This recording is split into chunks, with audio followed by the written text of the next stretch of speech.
DJ Umesh Sukhipur बाजार।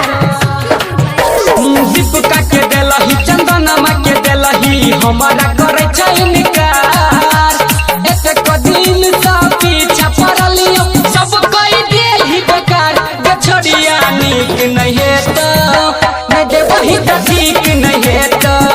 गे छोड़िया नीक नहीं है तो मैं देवही तो ठीक नहीं है तो।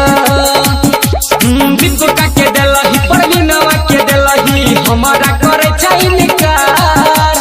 एक दिन सब पीछा पड़लियो सब कई देलही बेकार। गे छोड़िया नीक नहीं है तो मैं देवही तो ठीक नहीं है तो।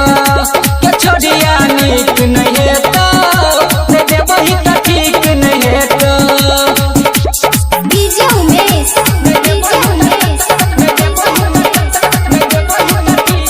सुखीपुर बाजार। सुखीपुर बाजार।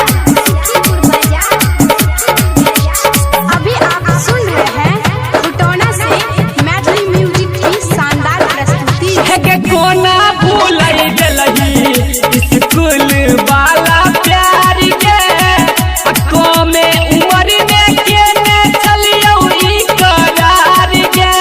देलही जे गम के बोझा हमारा अखिया से बहइलो।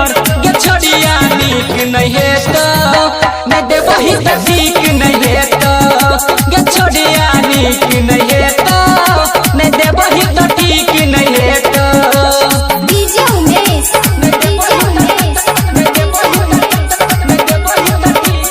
सुखीपुर बाजार। सुखीपुर बाजार। सुखीपुर बाजार।